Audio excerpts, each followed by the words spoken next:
Hello students, आज हम discuss करने वाले हैं class 7th chapter 5। NCERT book में ये चैप्टर 5 है, लाइंस एंड एंगल्स।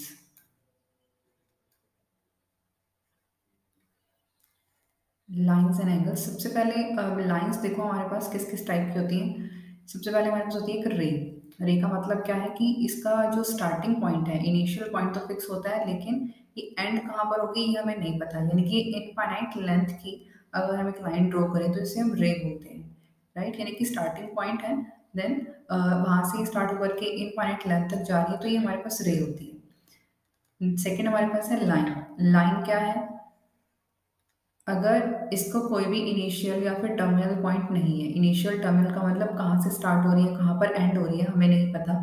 ये जैसे रे का फिर भी एक स्टार्टिंग पॉइंट होता है, ठीक है। जैसे ए से स्टार्ट हुई अप टू सो ऑन चलती जा रही है, लेकिन यहाँ पर लाइन का जो है कोई भी स्टार्टिंग या एंडिंग पॉइंट नहीं होता।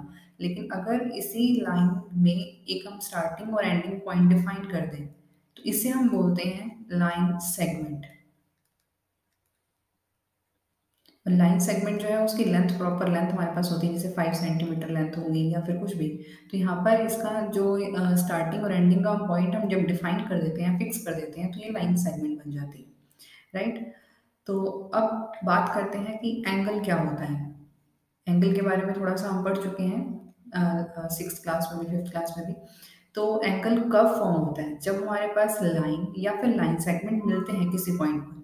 सपोज टू लाइन्स या फिर टू लाइन सेगमेंट्स किसी एक पॉइंट पर आकर के मिल रहे हैं, तो इनके बिटवीन जो ये गैप है ये डिफाइन करता है एंगल। यानी कि यहाँ पर ये हमारा एंगल फॉर्म हो रहा है, ठीक है। टू लाइन सेगमेंट्स या फिर लाइंस जब मिलते हैं किसी पॉइंट पर, तो उनके बिटवीन जो ये गैप है, इस गैप को फिल करने वाली जो वैल्यू है वो क्या फॉर्म करती है? वो एक एंगल फॉर्म करती है, राइट। तो अब एंगल्स जो देखो, इसके बारे में हमने कुछ पढ़ रखा है पहले भी कि एक्यूट एंगल क्या होता है, ऑब्ट्यूस एंगल क्या होता है,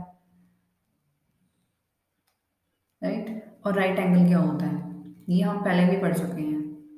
acute angle which is less than 90 degree, जिसका मेजर जो है वो लेस देन 90 डिग्री हो। मेजर मतलब जैसे प्रोटेक्टर से हम यहाँ से इसे मेजर कर सकते हैं कि इसकी वैल्यू कितनी आनी है, कितने डिग्री का एंगल आएगा। एंगल हमेशा हमारा डिग्री में होता है। तो एक्यूट एंगल वो होते हैं जिनका जो मेजर है वो 90 डिग्री से कम होता है, जैसे कि 60 डिग्री हो गया, 30 डिग्री हो गया, any value less than 90 degree. Obtuse angle हमारे पास क्या होता है, which is greater than 90 degree but less than 180 degree. यानी कि 90 से तो ग्रेटर होगा लेकिन 180 से लेस होगा, उसे हम बोलते हैं ऑब्ट्यूज। जैसे कि 120 डिग्री हो गया, 160 डिग्री हो गया। राइट एंगल क्या होता है? राइट एंगल होता है हमारे पास इक्वल टू 90 डिग्री। जो 90 डिग्री का एंगल है उसे हम बोलते हैं राइट एंगल, राइट। एक हमारे पास होता है रिफ्लेक्स एंगल। रिफ्लेक्स एंगल क्या होता है? Which is greater than 180 degree and less than 360 degree, right. जब यहाँ से हमारे पास जो एंगल है, जब हम एंगल बनाएंगे यहाँ पर, तो ये एंगल कुछ इस टाइप का आएगा। ये 180 से ग्रेटर हो गया और 360 से लेस है, तो इसको हम बोलते हैं रिफ्लेक्स एंगल, राइट। सपोज जैसे 230 डिग्री ये वैल्यू हो सकती है इसकी। तो एंगल्स हमारे पास acute, obtuse, right and reflex इस टाइप के हो गए। अब इसके बारे में कुछ रिलेटेड एंगल्स जो है इससे क्या होते हैं, जैसे कि सप्लीमेंट्री या फिर कॉम्प्लीमेंट्री एंगल्स, वो क्या होते हैं, इनके बारे में पता होना जरूरी है। तो सबसे पहले हम पढ़ने वाले हैं कॉम्प्लीमेंट्री एंगल्स। कॉम्प्लीमेंट्री एंगल्स क्या क्या होते हैं? जिन एंगल्स का जो सम है वो इक्वल्स टू 90 डिग्री हो। सपोज जैसे मैंने लिया एक 30 डिग्री और एक लिया मैंने 60 डिग्री। अगर इनका हम सम करते हैं 30 plus 60 which is equal to 90, तो हम यहाँ पर ये बोलेंगे 30 degree is a complement of 90 degree, या फिर 60 डिग्री, या फिर 60 degree is complement of 30 degree. यानी कि ये दोनों जो है एंगल्स हैं वो एक दूसरे के कॉम्प्लीमेंट हैं। तो कॉम्प्लीमेंट्री एंगल्स में बेसिक चीज आपको क्या याद रखनी है कि इनका जो सम है वो होता है 90 डिग्री, राइट। ये कोई भी मेजरमेंट हो सकता है, जैसे 45 45 दोनों हो गए। नेक्स्ट हमारे पास होता है सप्लीमेंट्री।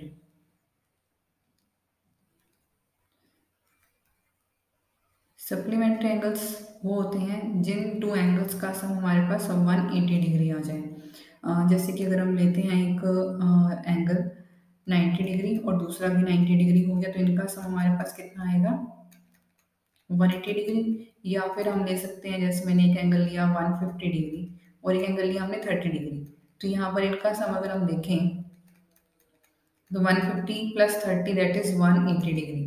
तो ये भी हमारे पास क्या है इस टाइम पर सप्लीमेंट्री एंगल्स हैं। मीन सप्लीमेंट्री एंगल्स क्या होते हैं, जिनका सम 180 डिग्री है। ठीक है, तो यहाँ पर कुछ क्वेश्चन अराइज होते हैं। Can two acute angle be complementary? Can two acute angles can two acute angles be complementary? क्या टू एक्यूट एंगल का जो सम है क्या वो कॉम्प्लीमेंट्री पेयर फॉर्म करते हैं या नहीं करते हैं? अब एक्यूट का मतलब क्या है, दोनों ही लेस देन 90 डिग्री हैं। और कॉम्प्लीमेंट्री एंगल क्या होते हैं, जिनका सम 90 होता है। तो अगर हम 90 से लेस कोई भी टू एंगल्स को ऐड करेंगे तो they can form complementary angles. ठीक है, तो कॉम्प्लीमेंट्री एंगल्स वो हो सकते हैं टू एक्यूट एंगल्स। बट अगर ये पूछा जाए कि can two obtuse angles can two obtuse angles be complementary, तो ये कभी भी नहीं हो सकते। ऑब्ट्यूज एंगल्स होते ही ग्रेटर देन 90 है, और आप टू ऑब्ट्यूज एंगल को ऐड करोगे तो वो ग्रेटर देन 90 ही आएगा, तो वो हमारे पास कॉम्प्लीमेंट्री नहीं हो सकती। लेकिन टू ऑब्ट्यूज एंगल का सम जो है, यहाँ पर देखो हमारे पास पॉसिबिलिटी क्या बन सकती है, क्या टू, इसके बारे में ये भी पूछा जा सकता है कि क्या टू ऑब्ट्यूज एंगल्स सप्लीमेंट्री हो सकते हैं या नहीं हो सकते। अब यहाँ पर फिर से वही क्वेश्चन है, टू ऑब्ट्यूज एंगल है, दोनों ही ग्रेटर देन 90 है, आप उनको ऐड करोगे, मतलब जैसे मैंने एक 110 ले लिया और एक मैंने 100 डिग्री ले लिया, तो अगर आप इन दोनों को ऐड करोगे तो यहाँ पर हमारे पास देखो दोनों का सम कितना आ गया है, यहाँ इनका सम हमारे पास आ गया 210 degree which is not equal to 180 degree, ये 180 से ग्रेटर हो गया। तो यहाँ पर टू ऑब्ट्यूज एंगल सप्लीमेंट्री भी नहीं हो सकते और ना ही वो कॉम्प्लीमेंट्री हो सकते हैं। ये यही सेम क्वेश्चन ये राइट एंगल में पूछ सकता है, कैन टू राइट एंगल भी कॉम्प्लीमेंट्री? नो, क्योंकि टू राइट एंगल तो होता ही 90 डिग्री है, अगर आप टू राइट एंगल को ऐड करोगे then that will be equal to 180 degree. वो सप्लीमेंट्री हो सकते हैं बट वो कॉम्प्लीमेंट्री नहीं होंगे। तो ऐसे छोटे छोटे क्वेश्चंस जो हैं इसके बारे में वो पूछ लेते हैं और हमें इनका पता होना भी ज़रूरी है। ठीक है, सो कॉम्प्लीमेंट्री एंड सप्लीमेंट्री एंगल्स के बाद हमारे पास एक टर्म है एडजेसेंट एंगल्स। अब एडजेसेंट एंगल्स क्या होते हैं,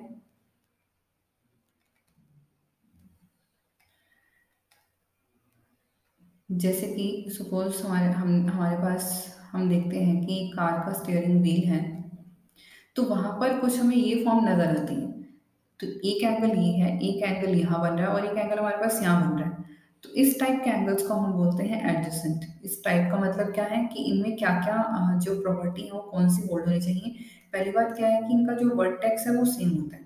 वर्टेक्स क्या होता है किसी एंगल का, जहाँ पर जिस पॉइंट पर दो लाइन सेगमेंट मिल रही थी तो इसको हम वर्टेक्स बोलते हैं।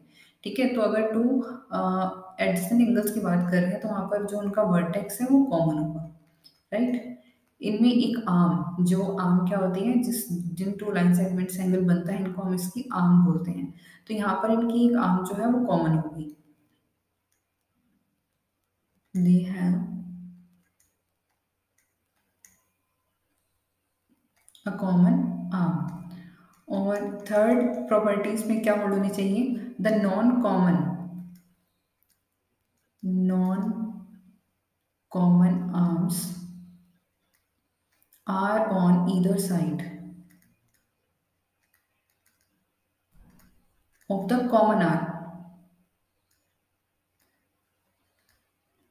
देखो जब हमारे पास टू एंगल्स एडजेसेंट हैं, ठीक है, ये मैंने एंगल 1 और ये मैंने एंगल 2 लिख लिया, तो यहाँ पर इनका वर्टेक्स कॉमन है, एक आर्म जो है ये दोनों में कॉमन है। और जो नॉन कॉमन आर्म्स है, ये वाली और ये वाली जो आर्म है, are on either side of the common arm, वो कॉमन आर्म के दोनों साइड की अपोजिट साइड पे ही होंगी। ऐसा नहीं हो सकता कि जैसे एक एंगल की ये कॉमन आर्म यहाँ पे आ गई, दूसरे एंगल की कॉमन आर्म यहाँ पे। तो इन एंगल्स को हम एडजेसेंट एंगल्स नहीं कहेंगे। एडजेसेंट एंगल्स हमारे पास केवल किसी प्रॉपर्टी को जो होल्ड कर रहे होंगे तभी हमारे पास वो हो सकते हैं। ठीक है, इसके बाद हमारे पास नेक्स्ट जो प्रॉपर्टी है वो क्या है, लीनियर पेयर। अब लीनियर पेयर और सप्लीमेंट्री एंगल, इन दोनों में कंफ्यूज नहीं होना है। लीनियर पेयर में हमारे पास ये होता है कि यहाँ पर जो एंगल्स हैं उनका सम 180 होता है, बट अब सप्लीमेंट्री में भी सम 180 होता है, लेकिन दोनों में डिफरेंस क्या है कि जो लीनियर पेयर है इसमें टू एडजेसेंट एंगल्स का सम 180 होता है। ठीक है, यहाँ पर हमेशा एडजेसेंट एंगल्स होंगे, जैसे कि अगर मैं यहाँ पर बात करूँ ये, ठीक है, अगर 120 डिग्री यहाँ आ गया, 60 डिग्री यहाँ आ गया, ये है हमारे पास